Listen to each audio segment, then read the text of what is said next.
There we go. We're just getting everything ready there.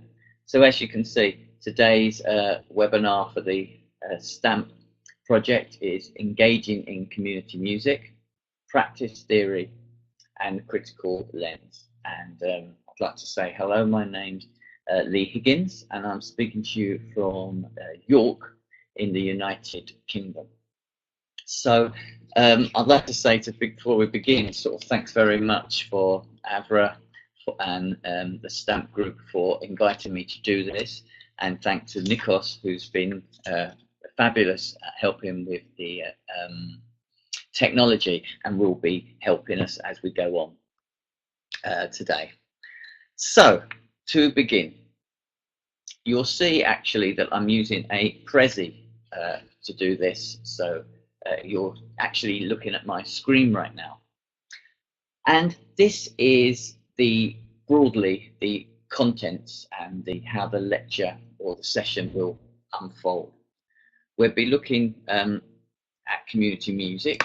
We're looking at what community music is. We're going to be speaking a little bit about its history, and we're going to be also looking at the illustrations of practice. What are the types of projects that respond to this idea? And then we'll do a little bit of theoretical understanding of how we might understand the practice and why the practice is important. And there are 4 questions or 4 groups of questions that I'd like you to consider. And the final group of questions, which is the key ones really, are here. And that is, are community music skills important when thinking about a sustained career in music? If so, what are the key ideas are important? Which ones that I've been speaking about are important? And what aspects of the practice can be integrated into existing curriculum? And are there examples? Maybe you have some already, and if so, what can we learn from them? So I'd like you to just kind of keep these questions in mind as we go on. And what we'd like to do towards the end, or at the end in fact, is to do something that we haven't tried yet in STAMP, and that is to actually have a conversation with people. So I have to invite you into the presenters room, and Nikos is going to help facilitate that. So there will be some other questions as we go on, but these are the ones that I'd just like you to think about as we move on. So I'm going to open like this. This is actually a picture of me playing guitar around about 17 or something like this. And I just want to tell you a little bit about my early music education experiences.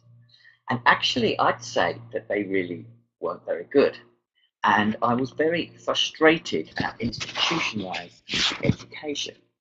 I was at school, a comprehensive school in the United Kingdom, down south, and music education was elitist. It felt to me that I wasn't invited. Music education teachers would always say, no, you can't participate, you don't play the right instrument, or maybe you didn't play music. And certainly the people that were hanging around the music department weren't really like me in that sense. And I felt that the music education group at school really didn't value my music or my cultural expression.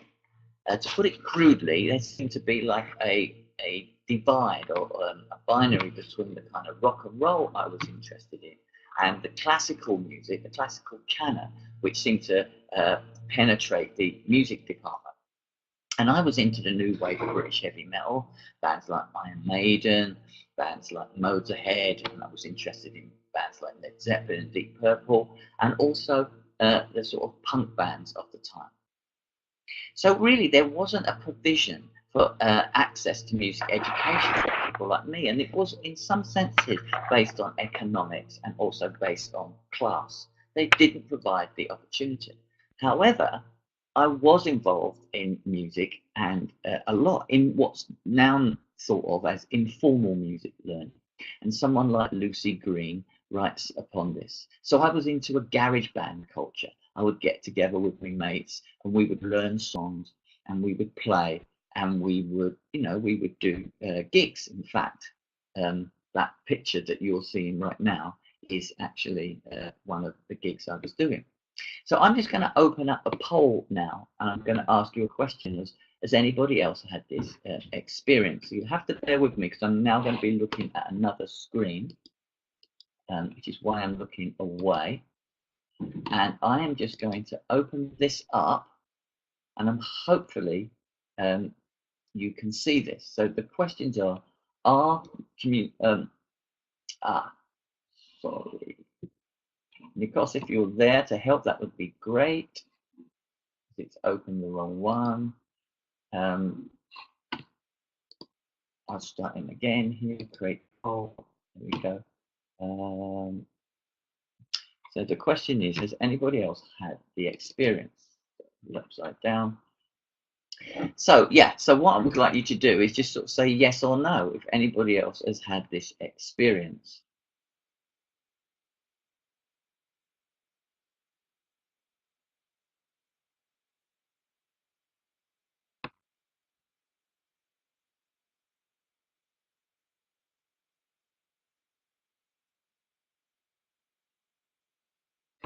Well, while you're doing that, I can tell you on my screen, I'm seeing this kind of chart begin to take place, and it seems to me, that there is a fairly large group of you that had that experience, and maybe we can keep that going, and we can have a conversation with that later.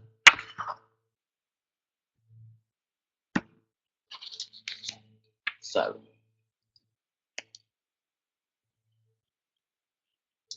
the next slide I'm showing you is a very famous cartoon in some respects in a magazine called Sniffing Glue, and this was the sort of punk ethos that I was in. I grew up with the spirit of punk, and to a large extent I've taken forward this to my career. And as you can see, it's a very simple diagram that says this is a chord, this is another, this is a third, now form a band. And this idea of punk, which I guess can be framed as sense of disruption, individual empowerment, ownership, social responsibility, openness, marginality, and a healthy suspicion of the establishment. So punk had all this idea in it, this kind of positive sense of disruption, this marginality, and this kind of openness to the world.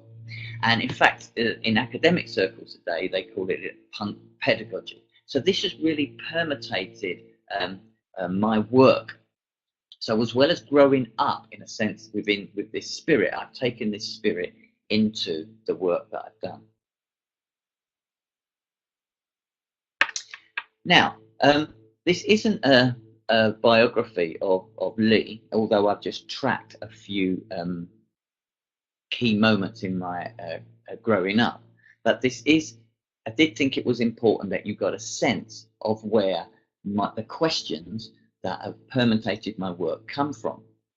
And you know, this is a picture from when I was working in Princeton in New Jersey, and you can see here that there's a big bucket drum ensemble. So I've done a lot of these types of projects that involve bringing people together through music making with those that maybe not thought of themselves musicians before. So the questions that have permeated my work is around what makes community music practice distinctive, where is community music happening, and what does it look like? Why is community music important? So community music, in a sense, is providing people with opportunities to make music in the way that perhaps I wasn't given in that time. And as I look at your poll, it looks like quite a lot of you have also had some of these experiences also. So I just want to show 9 very quick pictures and just take a look at the pictures, and I'll just tell you briefly what they're about.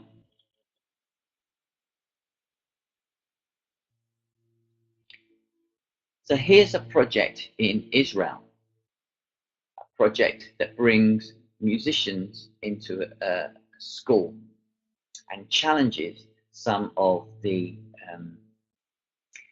tensions in that area.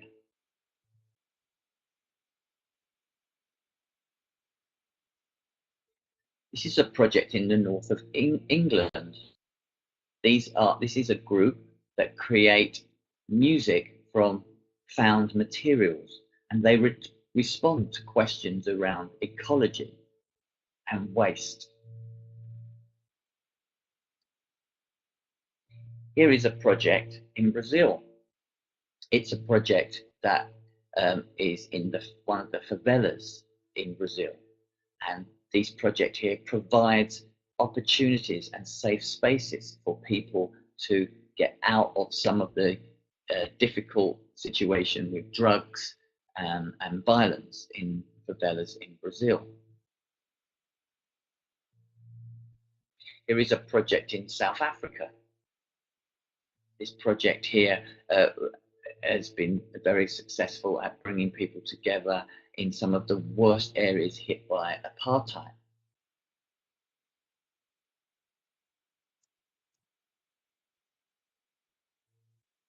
This is a project I'll be talking about later. It's a project that works with inmates at a correctional centre, a choir in the USA.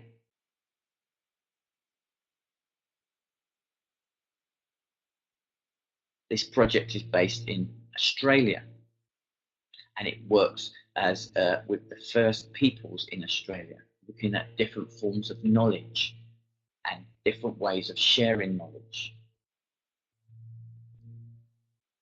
This is a project in Penang, in Malaysia, a project that brings community theatres, communities together through drama and music.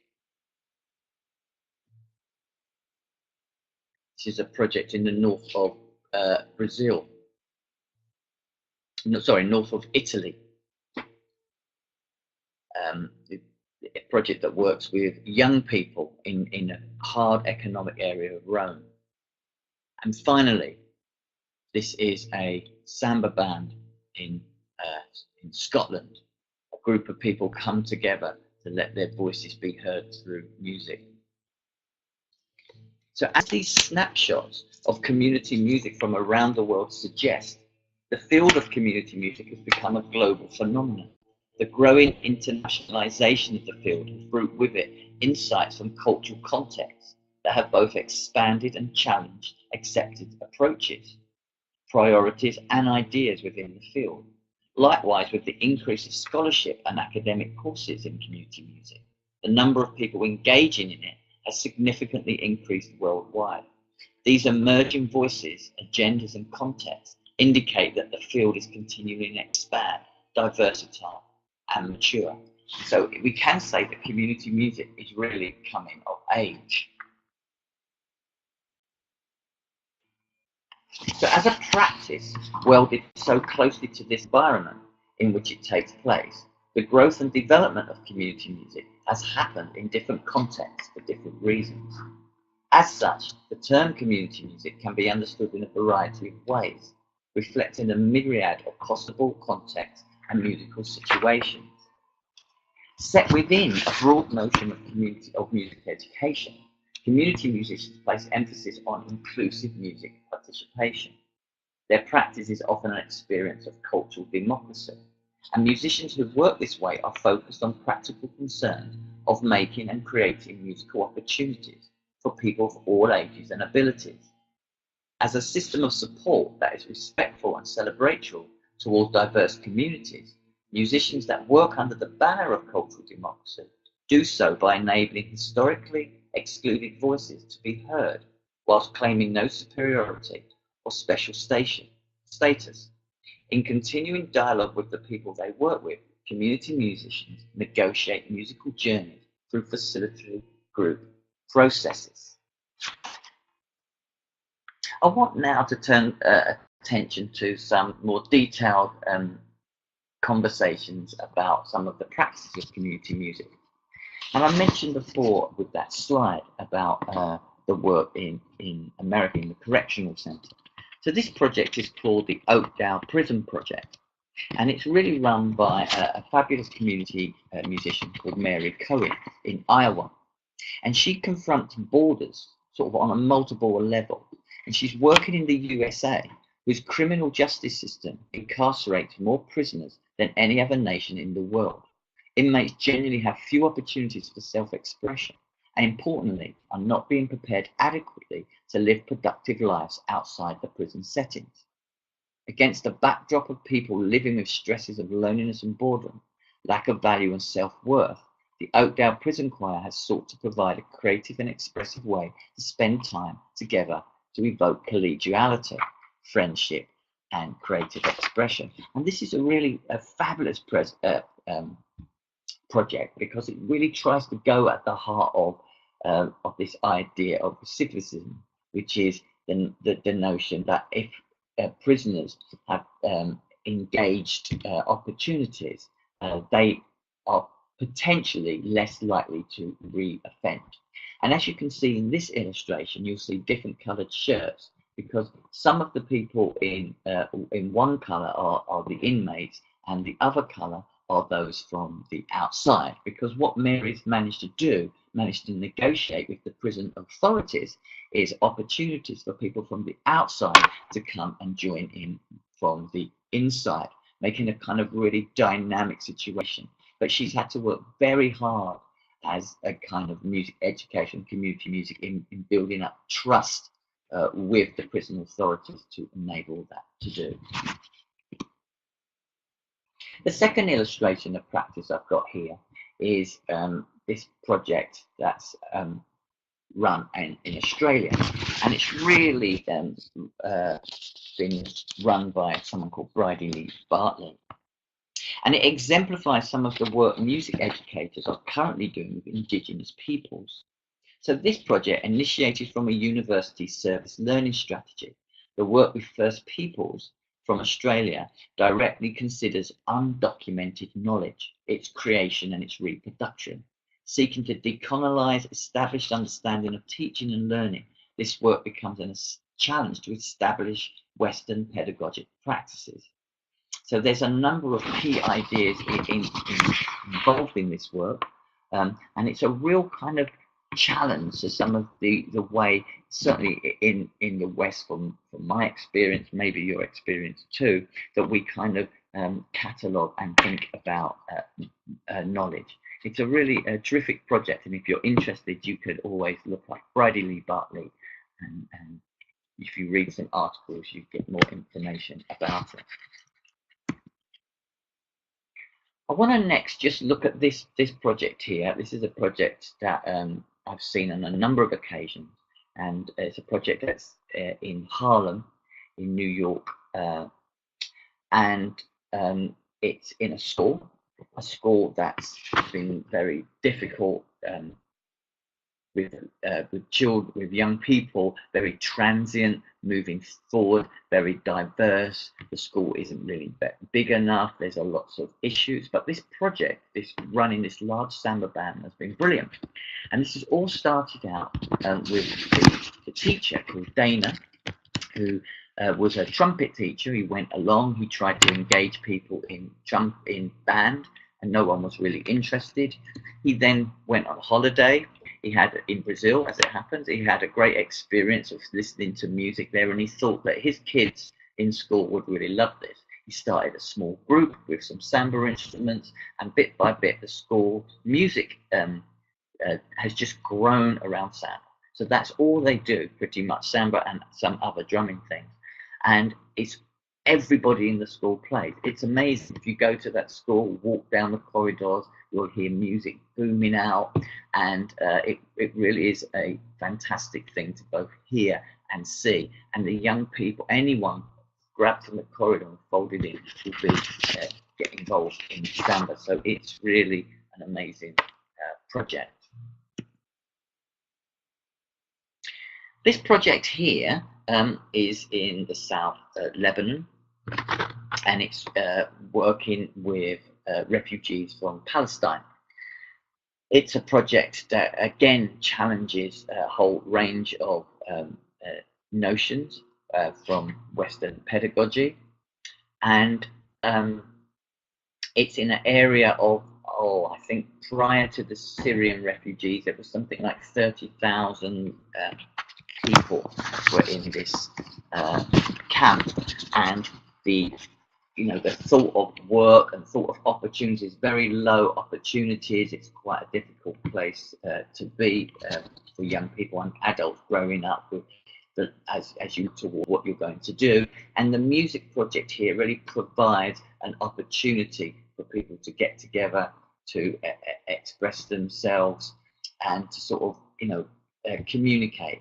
So there's been a lot of great things about this project, but it does challenge some of the sort of Western notions of cultural democracy, which I flagged up earlier. So it's again, I wanted to highlight to you that community musicians really work in some challenging situations.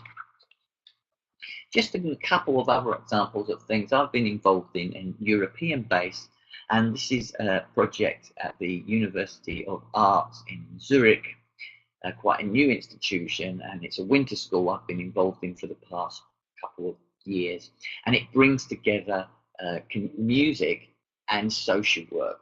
What we've found in the German sort of speaking context is that community music is really kind of taking hold, more flowing from more of a social work rather than through in music departments.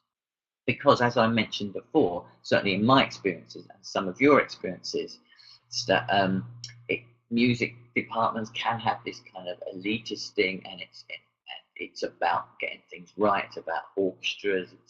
Some of these things are still problematic, and University of Arts at Zurich are trying to respond to that. And while we're in Europe, I also wanted to point out to you that only a few months ago, maybe at the beginning of the year actually, we had the first publication in German on community music, and you can see that here. Burkhard Hill and Lisa de Banfi Hall edited this text, so it's really exciting. What's also exciting is that in October, in fact last month, the course began in Bavaria. It's the first course in German in inclusive pedagogy and community music that's started up in Germany. So that's really exciting. So these are sort of two projects that are going on. Okay, would like to sort of ask a question really at this point, and I'll turn my head to here and see if I can access the screen. I'd like to ask, because I've just offered a few sort of illustrations from across the world to kind of ground this idea of community music, and I was interested for you to maybe respond on what examples you might have, some sort of ideas, some projects that you might be involved in, or projects that you might have seen that you could kind of contribute. So it'd be great if you could just kind of answer, put down if anybody's seen any projects or been involved in any projects that are very similar to the ones I'm describing. So hopefully you can see the thing that says, what examples have you got?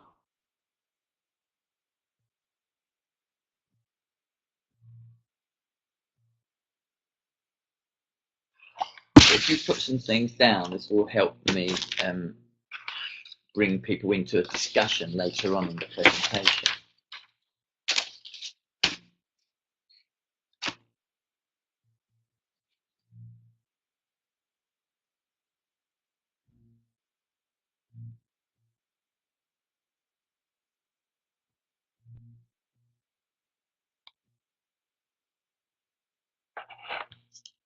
I'm certainly seeing some people respond here. I can't actually see any of the answers yet, and maybe I will when I put in voting. So we'll just keep it going and see what happens.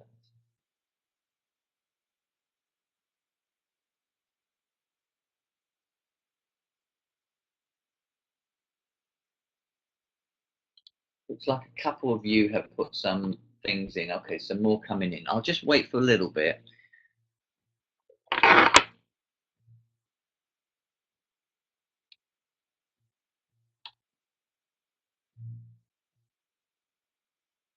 For time purposes, I'm going to.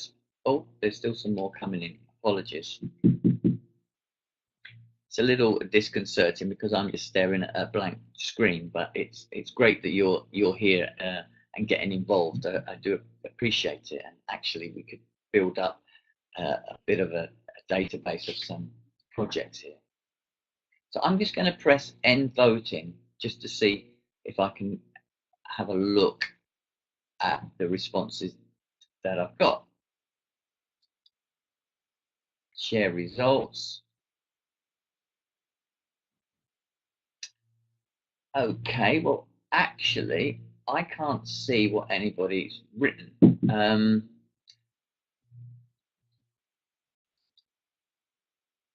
Maybe Nikos can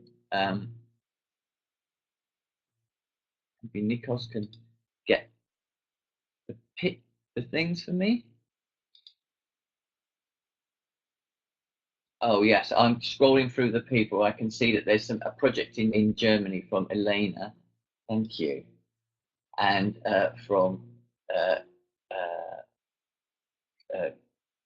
Gulia.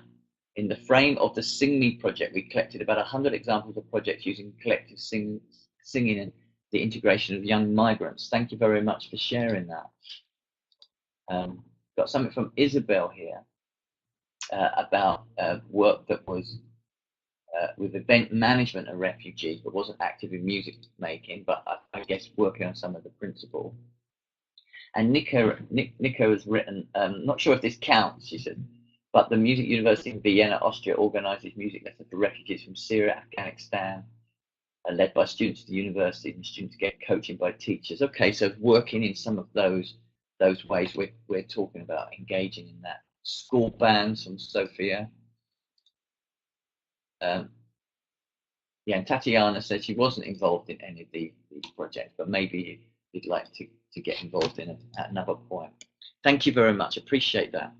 So I just think I'm just going to jot through some of the various countries that I know are really active, involved in some of these things. So, for example, in the USA, there's a real interest in community music because to some extent it shines a light on and lends on some of the issues they have in music education. Music education in the US is really dominated by choir, orchestra and band, and for some people, and this is not for everyone, but for some people they would like to see something a little bit more fluid in that, a little bit more say some creativity in that, and popular music pedagogy plays into that. So community music sort of provides some responses to that, some solutions for that. In Germany, and I spoke a little bit about that just now, that's just really grown in a very particular way. Which is really exciting. And in Canada, we see the first master's degree in community music in Ontario. And there's a real critical mass of people working around the Ontario area in community music. Norway's been an interesting place, got a rich history of community music, really, and something like community music therapy or music therapy that's not done just in clinical settings, but done in very dynamic way has really kind of meshed with some of the ideas I'm talking about and provided a very vibrant situation. In fact, Norway have started a training course degree for community music a year ago in Western. So that's great. And in Oslo, in the Norwegian Academy of Music has been very interested in this work. Australia, we've talked a little bit about Australia. And I should say to you that Australia has a very strong network as well, specifically in Victoria. China, well, I've been in conversations with the Chinese recently because there's a massive market for music, for musical instruments, and they have a lot of teachers that work out from their shops, from the place where they sell instruments. So community music as a kind of an approach to teaching has been people been interested in China. Russia, similar thing. held very strongly by the Russian, in Moscow anyway, by the conservatoire there, and the idea of community music forming an alternative, let's say, or something to enrich the current music situation is a conversation I'm having right now with some of my Russian colleagues. And in Italy, just last month, in fact, the first book by Antonella came out in Italian around community music. And I know in Brixen, Bolzano, Brixen, in the north of Italy, they're developing a course, and they're looking to develop a centre in community music. So these are the things I've been involved in. And here, I think, are the key words to sum up some of the things I've been talking about. The community music is about people. It's about places. It's about participation, inclusion, and diversity. So if I was at a cocktail party or something like that, and not that I frequent cocktail parties that often, but if I was, and somebody said to me, Lee, what do you do? What's the thing you do? And I say community music, and they might say, what's that? I'll say, well, it's about people, places, participation, inclusion, and diversity. And this is why. People, music is one of the distinctive aspects of being human. Placing participants alongside community musicians as co-authors and collaborators encourages journeying together towards transformative musical experiences. Places. The context is paramount and becomes a pivot for music making, critical inquiry, and conversation. Participation. Creating opportunities for active music participation forms the heart of community music. This means those that work in this area seek ways to increase accessible pathways that lead towards meaningful musical participation and engagement. Inclusion.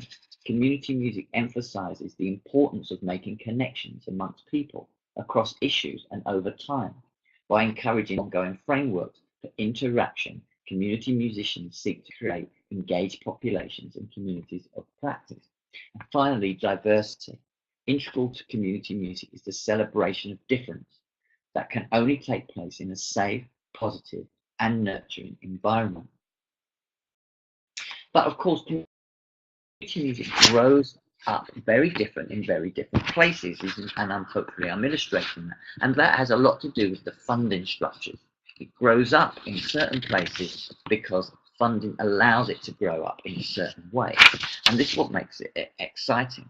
So if we think about networks, for example, these are in the development. So perhaps the oldest network is the Sound Sense, which comes from the UK. And there's kind of like pretty much 35 to 40 years of this practice. And it grows up in a certain way because money over the past, albeit changed with different governments, have been able to support music development in certain ways. I mean, if we look at the US, for example, it can't grow up in the same way because the funding structures are just not the same. But perhaps the most important and influential network has been the International Society of Music Education's Commission for Community Music Activity. And International Society of Music Education, ISME, is a worldwide organization. It grew up in UNESCO in 1953 and has 7 commissions that feeds into its main work in terms of trying to lobby governments and support music educators from around the world. And the CMA, the Community Music Commission, has been really successful at linking people together. So, for example, the Asia Pacific group meet. They're having a meeting actually in the next week. It might even be this week actually in New Zealand. They've had one in Australia and one in Japan. So that's a really kind of vibrant group. And we see a number of these networks growing up around the world supporting this type of activity.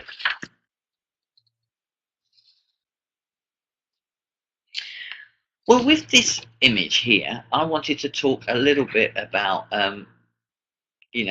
the central questions that have occupied my community music project, and talk a little bit about the ideas that I've developed, I guess, around community music and things that might help you understand the practice.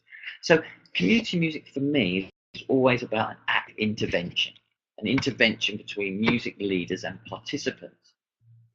And in a sense, I make a distinction there between communal music making in a community, which are expressions of music through local identity and tradition, and with music and culture emphasizing those that participate, with this idea of a conscious kind of gesture towards opportunities for people to make music. And at the heart of this is this idea of cultural democracy.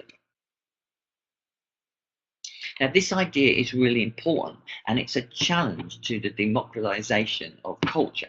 In other words, going back to my story, you'll notice that there may be opportunities for people like me in those situations, or people maybe on housing estates from different economic backgrounds and such like, to go into opera houses, to go into orchestras, when those sorts of institutions give out free tickets or reduce their costs, some of these types of things. So we have had in the past this idea of opening our gates of culture to allow people in, and so they can experience culture. Well, cultural democracy is a challenge to that, because basically it says, well, you know what? We don't need culture because we already have it, but what we do need is someone to value it, someone to maybe support it, funding, someone to give value to that. So this cultural democracy is really about valuing people's experiences and valuing the life, and the arts and that they engage in. We're talking about that in terms of art. So I'd say that was at the sort of central concept. But in terms of teaching, in terms of practice, in terms of engaging people, and this image here is of Pete Moser, who runs a fantastic project in the north west of England called More Music, but here he's working in Shanghai.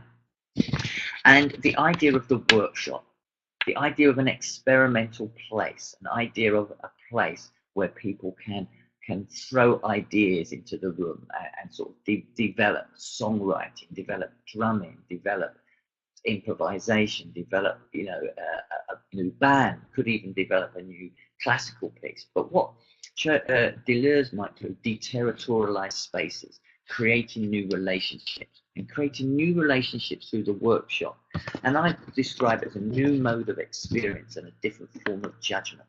And pulling from sort of postmodern literature, we might say it's disrupting pre-existing frames, opportunities for possible emergence of new forms and voices. So it's a single disruptable happening from which nothing will be the same. So kind of retooling the idea of the classroom into these kind of workshop spaces. And this is why community musicians often work in ways that might be described in pedagogic terms as non-formal education. That is still someone with responsibility, still someone with leading, but somebody that hasn't got a hierarchical curriculum that they're just impressing upon people, but it's more a negotiated curriculum. And this also fits clearly in the sort of lifelong learning agenda, which has been important for Europe for some time. Here's a nice picture of Gillian. Her name is Gillian Howe. She's an Australian community musician. So this idea of facilitation, so as well as workshop and that disruptible thing, this idea of facilitating. And that the idea of facilitating is moving away from the idea of baggage of a teacher that some people might carry. We all know great teachers are great facilitators.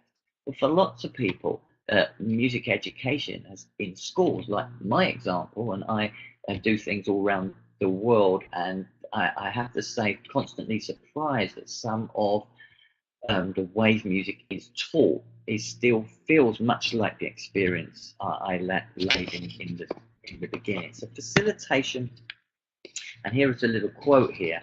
As you can see, I've just done etymological look at this, but you can see a facilitator as a self-reflective process person who has a variety of human, process, technical skills and knowledge, together with a variety of experiences to assist groups of people to journey together to reach their goals. So it's really about co-learning. This seems to be a really key part there. And here we see somebody working with a young person on drums, and this idea that I think I've mentioned of creating a safe space. But I like this idea of safety without safety. A safe space, but safety, and certainly in the English language, can be a bit boring. You know, we're going to play it safe, this type of thing. Whereas community musicians work with things like improvisation, and the idea should be, at the very least, to take risks. And safety without safety is creating this safe space. It's spiritual, psychological, physical safe space, but at the same time opening up for possibilities of risk taking. And maybe the idea that I'm certainly known for in my work is this idea of community music as an act of hospitality. And this comes about through an analysis of the types of projects that I've just outlined to you today.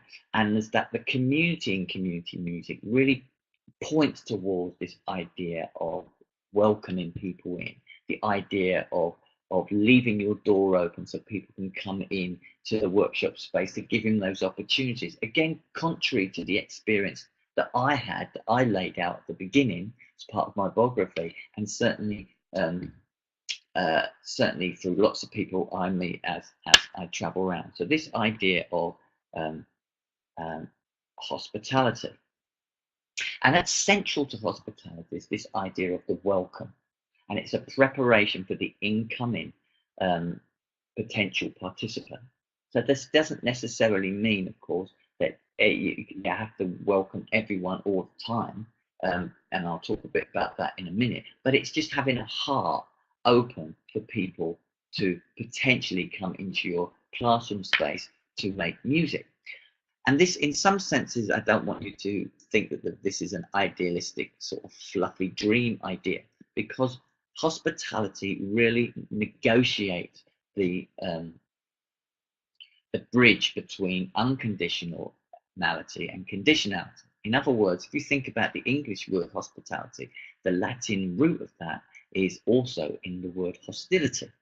So the idea that of a music educator working in a space, opening their doors to everyone, is not always possible, because we live in the real world with real resources. We might have a concert to put on.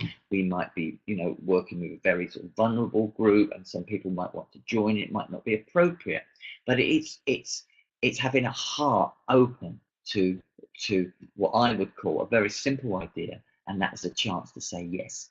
So whereas back in my story right at the beginning, I mentioned that I would often people would say, no, I wasn't able to join in this, I wasn't able to join this. This is a kind of music education idea where at the heart of it is an opportunity to say yes. It's a very simple idea, really. So I want to just, I'm going to sort of read some clear paragraphs that I've kind of developed to support of why this work is important, and then we're going to move on to some questions and hopefully bring some people in for discussion. So why is this work? Why might this work be important? And you may just sort of jot down some ideas of why you think this work, if you think this work's important, and you might not, of course, but if you do think it's work important, why that is. Well, from an ethnomusicological perspective, music is a distinctively human practice and a fundamental aspect of what makes us different to other species. The act of musicking, as Christopher Small might term it, supports our understanding of who we are. Music can be a lifeline, a dynamic aspect of individuality, personal and group identity. For many of us, music has been a vital form of expression, communication, and at some points of our life.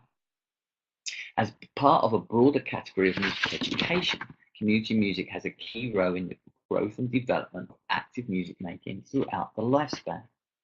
In support of music education more generally, researchers support cases for the cognitive benefits of music education, the areas of listening and language skills, memory, attention, musicality, brain plasticity, literacy, numeracy, and intellectual development.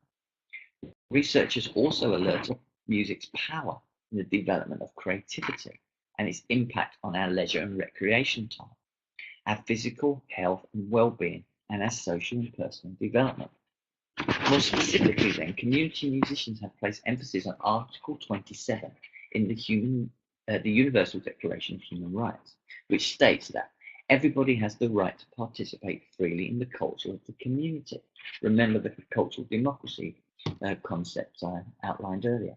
From this perspective, effective community music processes can be understood as ethical, a response to a call for social justice, commenting on issues of music education and gender, sexuality, pedagogy, opportunity, and policy.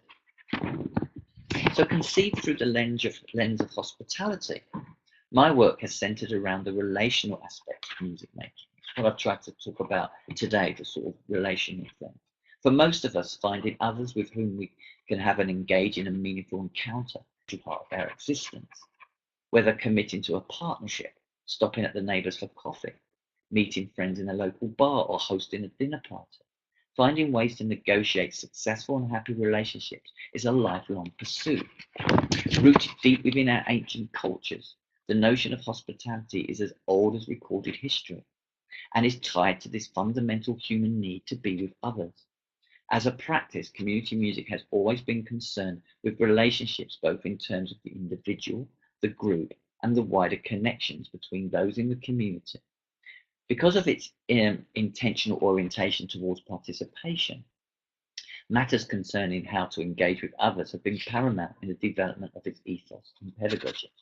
In basic terms, how you speak to people, how you greet them, how you respond to their questions and idiosyncrasies are all vital ingredients of any participatory music encounter. So finally, before we go to questions, as a conceptual pivot central to the human experience, hospitality is understood as a cultural and social imperative in the construction of relationships, fueling a need for belonging.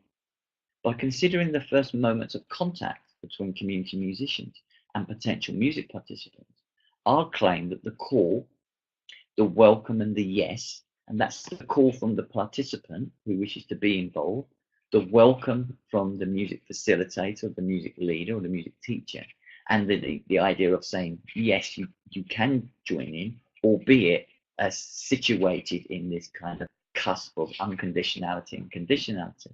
Inherent in any act of hospitality, that's the call, the welcome, and the yes, inherent in any act of hospitality, are poetic spaces for listening and dialogue that may lead to effective and meaningful music making experiences. These gestures will always be at risk of imperfection and failure, and this should be celebrated, not plastered over and ignored. Concerning ourselves with music teaching and learning within the framework of hospitality provides an opportunity to examine the primordial exchange that ignites musical transactions. The call, the welcome, and the yes all take place at the threshold, and whether host or guest, teacher or student, music leader or participant, two bodies meeting can lead towards transformative processes. So these are some of the ideas that I've certainly been working with, some ideas that have been important to my project, my community music project that's gone over a couple of decades now. And I've got some questions are now tied to this presentation and tied to this series that Stamp are putting on. And what we'd like to do, and Nikos is going to help us do this, and it's not, we haven't done it before, Stamp hasn't done this before. What we'd like to do is see if there's any questions. I'll flag the questions up and see if we can get people talking. So you have to bear with me for a minute.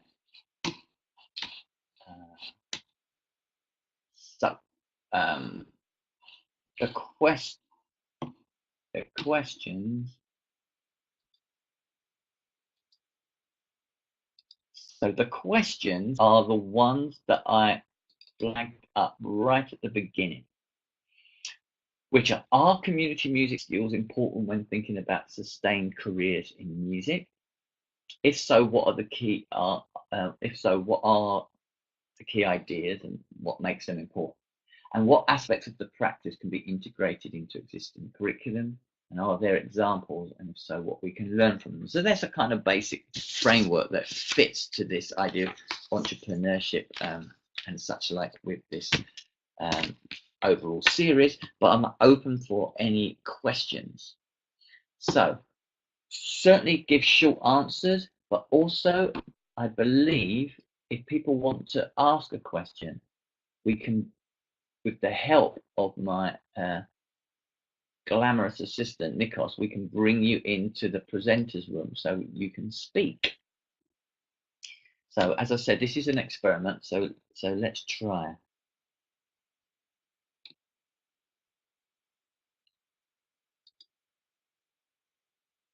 I think possibly one of the issues here is that I don't think I can see the answer to the questions until I end the voting.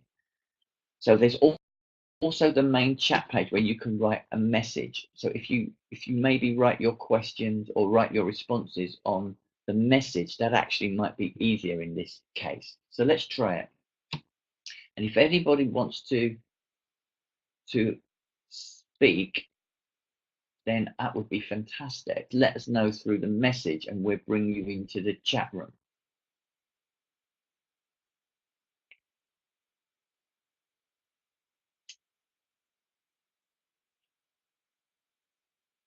CFC, let's use the chat. Okay. Nikos, can we bring CFC into the chat room, please? Not the chat room, sorry. Sorry, my mistake. Into the presenters space. Yes, CFC, I can see you in the chat room. Can we? Oh, we can use the chat here. Yeah. Yeah, thanks for that. So yes, I think I'm confusing presenters room with chat room. I used a different program once, it had different name. So maybe. So is that CFC? That's me. It's Com actually. From the European Core Association. Oh, how are you doing? I'm fine. So to answer your first question, yes, community music skills are important for some sustained career, but only if somebody is interested in the topic. I mean, some people are just running careers and successful without needing to interact with communities. They are just professional musicians. So they can be important, but they are not linked to the idea of having a career. Thanks for I couldn't really hear all what you're saying. I'm really sorry. So yeah, I think you have to turn down one source of sound at your PC. I don't know if that's directed at me, but yes. Sorry. Do you want to just kind of repeat that? I think you were saying that they're important, but there's some issues around it, but I didn't quite catch those, I'm afraid. They are important if somebody is thinking of a career in terms of first as the idea of working with a community with a social impact, but you can have a professional career without needing these skills. So they can be, but they are not the central things for a sustained career. I believe that it's important, but not all musicians need them. No, I think that's right. I'll just try to respond the best I can to some of these things. I think what I see is that musicians trying to make their way in today's landscape, just being a virtuoso on an instrument isn't enough, basically. Now, it might be enough of a tiny percentage, but it just kind of isn't enough. And community music, with its skill base and its also emphasis on entrepreneurship, in other words, looking for funds, looking for niche marketing, looking for opportunities to create the gaps in the market, let's say, provide, which colloquially you might say, another string to your bow. So they become potentially important for today's musician working in today's landscape. Now, I've been doing some work. Actually, I'm the patron of community music for the Munich Philharmonic Orchestra. So here we have an orchestra that's very super highly skilled, with full-time jobs, but they're very, very few jobs. But this group have them, and even this group is getting to grips with some of these skills so they can extend their portfolio of work, and also you know, have another outlet for expression. So I mean, so that's one of the things there. I think it's become important for that. And I'm just reading Susie. I think it's the same with languages. The more language you speak, the more type of people you are. So I believe community is really important. That sustained career in music. Yeah, I think Susie's speaking to the fact of having different strings to your bow is another way of putting it for him. So Mariana, now Mariana, even if community music skills are not a requirement for the sustained career as a musician, it seems to become more and more essential for funding. Yeah, that's a great thing. Mariana, is that possible that you can speak and articulate your question? Nikos, is that possible to get Mariana in to the presenters room to speak?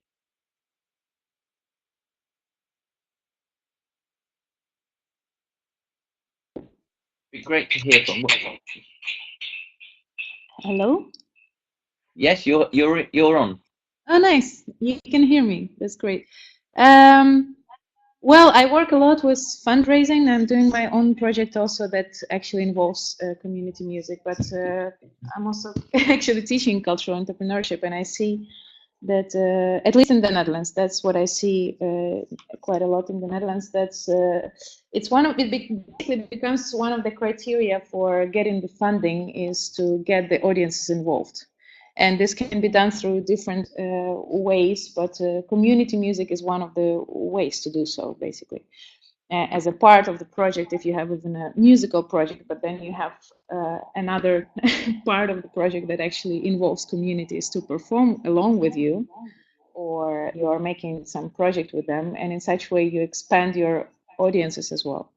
So I find it a useful tool, but basically, yeah, a necessity these days. Stay online. That's great to hear that. And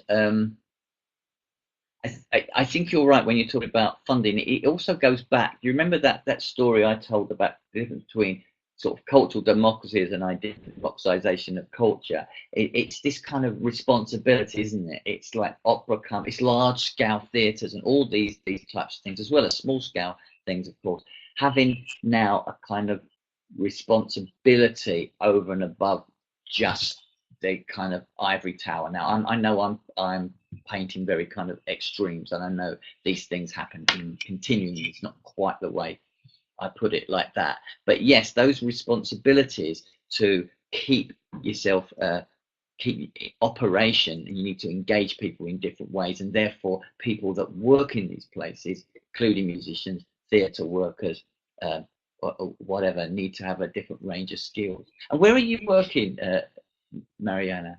I'm based in the Netherlands. I'm working with we have a festival in Lebanon. We're actually working also globally involving we have a project called Global Week for Syria. So it's basically making we have two main stages in the Netherlands and Lebanon in Beirut, and then all sort of concerts joining across the globe with their own programming, which involves Syrians with local communities. So yeah. But also, great. Sorry, just a quick one, because I wanted to comment on what you just said. In fact, I'm also a musician, and the reason why, one of the main reasons why I'm also doing this project today is exactly because I believe that music, it's, yeah, I mean, I don't see music as an exclusive good. You know, it cannot be exclusive in general culture. It really belongs to people, and yeah, that's one of the main incentives why I remain in the field and why I'm doing what I'm doing, because I believe it belongs to people. It should be democratic and not an exclusive thing. That's great, and I'm aware of some of the work in Netherlands, in Rotterdam particularly, the very strong community arts world there, and I've done some work at the World Music Centre, which is in Rotterdam, and they connect to a whole range of communities out there. So that's brilliant. It's great to hear about your project there. Just let me see what else, who else has responded there. So, so Susie, for example, Susie, would you like to speak? It would be great to bring you in, able to respond to the needs of an older classical music lover and the needs of a teenager.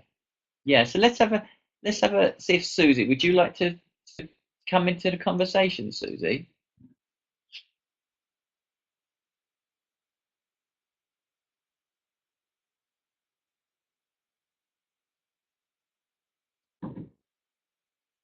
I think we're waiting for Susie to come in. You should be in a bit. Hello, this is Susie. Hi, Susie. Where are you speaking from? From Hungary. Welcome. Thank you. Do you want to sort of reiterate the question or the comment that you put in the chat room there? Okay, so which was the first one? Yeah, the first one was about languages. Because obviously when you're a child, your parents always say, study more languages because the more languages you speak, the more person you are, meaning the more type of person you could be anywhere in the world. I think this is the same with music. In Hungary, we used to grow up only as classical musicians. We never improvised, and I see the disadvantages of this right now. I could never improvise, never sort of get people to do improvisational things with me together. And it would be nice if it was taught at school, you know, at the academy, wherever. So my second comment was basically about this. You ask, you know, which could be integrated into the existing curriculum. I think that should be integrated, you know, improvisation. And I didn't just only mean physically and musically, because you're either talented and you can improvise or not in music. But physically, what I mean is, can you improvise talking to people, get them do something for you, get them form a group? You know, it's also improvisation, right? Yeah, I mean, I think you're right. I mean, improvisation is fascinating, and that image, I don't know if you can still see the image on the screen, but that's a guy called Wolfie who works in Bavaria. And of course, you could see he's engaging with that young person through improvisation. Improvisation is such a fundamental part of music making, but in so many of our musics, in the West anyway, it feels it's been knocked out, and it really doesn't feature much in a lot of school curriculums. But it's so important.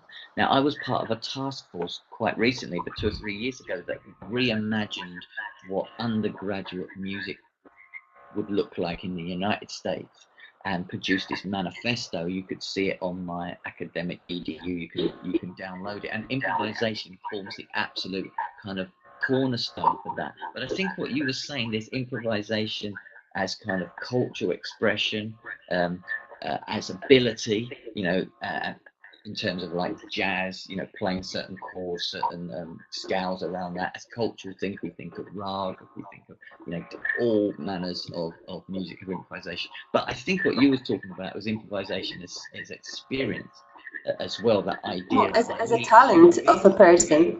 Improvise all the time. Yeah, I was thinking of improvisation as a personal feature that you can learn. Sorry, say that again.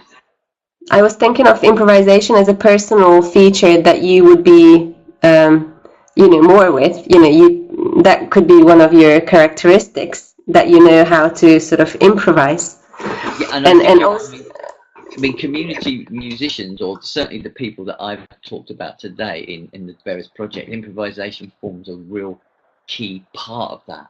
And partly the issue that I hear about is quite often people will go into music college and that they don't get a large slice of opportunities to sort of hone improvisation skills, and it really is a fundamental thing. So, but yes, and there's also so if you read up about that on some of these things, there is an article I did with this Roger Manti on improvisation as ability, culture, and experience, and it just is very just looks at some of the ideas I think Susie was beginning to or did bring up. And if you want to expand on that, yeah. And so I see it personally would be great to have it at the heart, actually, of music education. And as my third comment, I put communication skills, because I attended the academy. There we were taught of how to speak to students, other teachers. We were taught communication skills, but a performing musician was never taught this, and they might never ever speak to their audiences or as such, right? So we need to teach them, how to speak to, a lady in Vienna who is only grown up on classical music, and a teenager who only, hears classical music through PC games or movies. Yeah, absolutely. I mean, they're really good points. I appreciate that. Now, is there anybody else that would like to come into the presenters room and speak? If you just put something on the chat room and let us know, and I'll be happy to bring you in. Otherwise, we're kind of getting close to the end. But I would be delighted if somebody else wants to have a point or a question.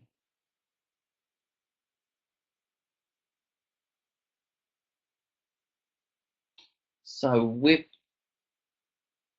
that then, let me just go to the last thing here. These are some of the questions we've been responding to. This is me. I run the International Centre for Community Music here in York. It is a centre that looks for collaboration. It's a centre that is about dialogue. In fact, it's not a centre, it's actually a portal. But the International Portal of Community Music is never going to be sold to the university. But nevertheless, it's an idea that we can have connections and work together. So if people do want to contact me and talk further, there's an email there below. So I'd like to say thanks very much for everybody attending. Thanks very much for the organisation and the organisers, and my glamorous assistant Nikos working from the back there, making all the magic happen. I appreciate that very much. I would like to say this is next week's presentation, Finding Your Place in the European Cultural and Political Landscape. So I'd like to once again just say thank you very much for everybody for attending this webinar, and I do hope that some of the ideas have been interesting for you. Thank you very much.